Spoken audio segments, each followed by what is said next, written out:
I'm back with a new reel. My today's reel is about after watching the recent protest of Cockroach Janata Party, few things are very clear in my mind.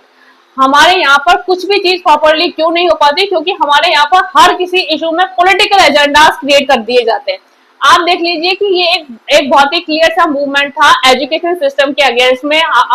Cockroach Janata party ने जंतर मंतर में सोनम वांगचुक जो कि social activist है उनके साथ मिलकर उन्होंने ये प्लान करा था कि हम हमारी कंट्री के एजुकेशन सिस्टम में रिफॉर्म लाने के लिए जो एजुकेशन मिनिस्टर प्रॉपरली काम नहीं कर पा रहे उनको रेजिग्नेशन की बात करी गई थी।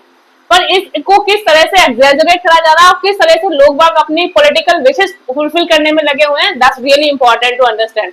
आप देख लीजिए, कांग्रेस उठ के आ जाती है, समाजवादी पार्टी उठ के आ जाती है, आम आदमी पार्टी उठ के आ जाती है। सब लोग अपने बेनिफिट लेने के लिए यहाँ पर आ जाते हैं और उल्टे सीधे फेक नरेशन क्रिएट करके सोशल मीडिया में उल्टी सीधी बकवास फैलाने लग जाते हैं। Second and most important, cockroach Janata party के जो फाउंडर है अभिजीत डिपके, वो बहुत ही अनस्टेबल माइंड के पर्सन है। आप देख लीजिए, वो कुछ चीज मैनेज ही नहीं कर पा रहे। पहले उन्होंने ये जो स्टेटमेंट दिया था, उन्होंने बिल्कुल कहा था कि हमारे एजुकेशन सिस्टम में जो लूप होल हैं उनको प्रॉपरली मैनेज नहीं किया जा रहा, इसलिए हम एजुकेशन मिनिस्टर का रेजिग्नेशन चाहते हैं। रिसेंटली वो स्टेटमेंट दे रहे हैं कि अब हम एजुकेशन मिनिस्टर के साथ साथ प्राइम मिनिस्टर नरेंद्र मोदी का भी रेजिग्नेशन चाहते हैं। आपके घर का राज है कि आप कुछ भी मांगोगे कुछ भी मिल जाएगा। हम एक सिस्टम में चीजों को प्रॉपर वे में करना चाहते हैं। प्राइम मिनिस्टर नरेंद्र मोदी से आई थिंक प्रॉब्लम किसी को भी नहीं है। ही इज डूइंग एक्सीलेंट, वो बहुत अच्छा काम कर रहे हैं। जिस लेवल पर उनकी लीडरशिप है वो रियल में बहुत ही ज्यादा एक पॉजिटिव वे में हम देख सकते हैं कंट्री के लिए।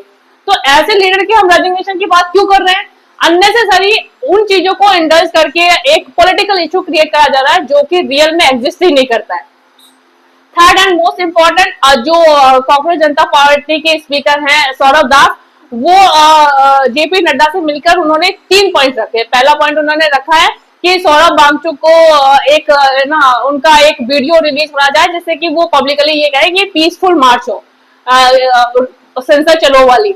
और उन्होंने कहा लेकिन ऐसा गवर्नमेंट ने नहीं करने दिया। सेकंड, उन्होंने कहा है कि हम चाहते हैं कि एजुकेशन मिनिस्टर धर्मेंद्र प्रधान का रेजिग्नेशन हो।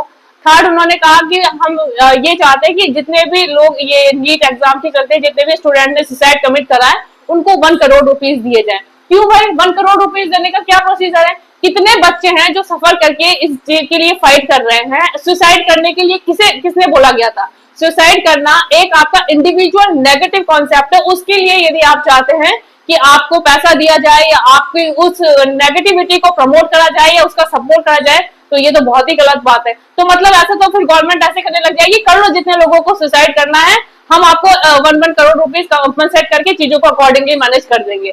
तो ये जो गलत मैसेज दे रहे हैं या गलत सिस्टम क्रिएट कर रहे हैं सोसाइटी में, या जिस तरह से हर चीजों को पैसे पे ले जाकर मैनेज की जा रही है, दैट इज रियली पैथेटिक।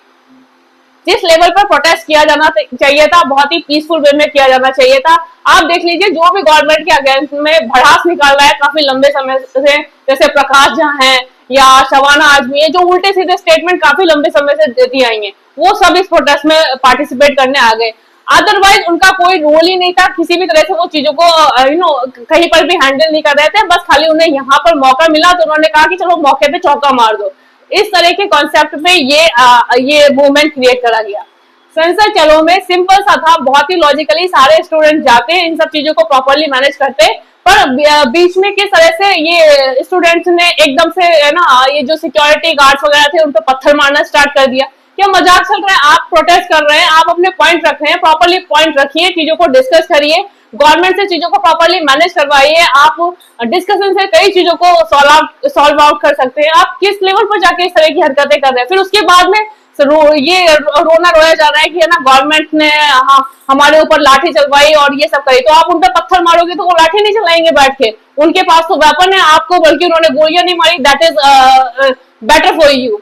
तो जो लोग चीजों को ये नहीं समझ रहे कि हम किस लेवल पे ले जाके कर रहे हैं, वो बहुत ही ज्यादा स्टूपिड है। आप देख लीजिए, कई लोगों के वीडियो मैंने देखे, उनमें कहा है कि हम पार्लियामेंट को तोड़ देंगे, पार्लियामेंट को बंद कर देंगे, पार्लियामेंट को चलने नहीं देंगे। क्या ये यहाँ पर इस तरह का प्रोटेस्ट हो रहा है? आप सिस्टम को में रिफॉर्म करवाने आए हो या आप सिस्टम को बर्बाद करने के लिए आए हो? जब आप खुद ही सिस्टम बर्बाद कर रहे हो तो फिर आप किस तरह के रिफॉर्म की बात कर रहे हो? तो people bring sense while doing anything for the country. आप कंट्री में रहकर इस तरह से उल्टी सीधी हरकतें करके अपना प्रोटेस्ट करना चाहते हैं तो डेफिनेटली आपको इसी लेवल पर ट्रीट करा जाएगा।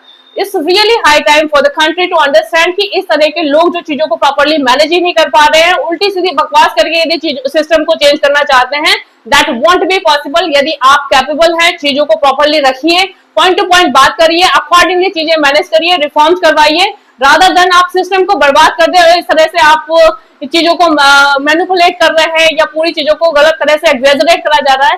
That can be a very wrong concept for the country.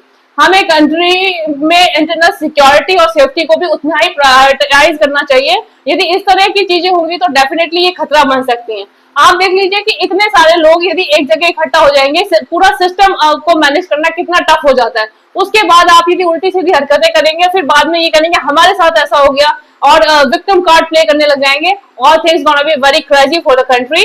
तो डेफिनेटली ऐसी सिचुएशंस में गवर्नमेंट इसी लेवल पर ट्रीट करेगी। So people have to bring sense while doing anything for the country. आप कंट्री के लिए कुछ करना चाह रहे हैं, कंट्री के अगेंस्ट में कुछ नहीं करना चाह रहे। तो आप जब भी उल्टे सीधे स्टेटमेंट देते हैं या बकवास करते हैं, तो आपको सोचना चाहिए कि आप बोल क्या रहे हैं और उसकी क्या कॉन्सिक्वेंसेस हो सकते हैं। So I think people have bring sense while talking anything about the country, because it's really matter a lot what intentions you are having. यदि आप रियल में कंट्री में रिफॉर्म करना चाहते हैं तो आपके इंटेंशंस उसी लेवल पे होंगे, और यदि आप लोगों के भड़कावे में आके या उल्टे सीधे स्टेप लेके यदि चीजें करेंगे तो ये चीजें आपके अगेंस्ट में भी हो सकती हैं। So I think people have to bring sense. आप हर किसी की बातों में आके बहकावे में आके उल्टी सीधी हरकतें करके अपनी ही टाइम बर्बाद करेंगे।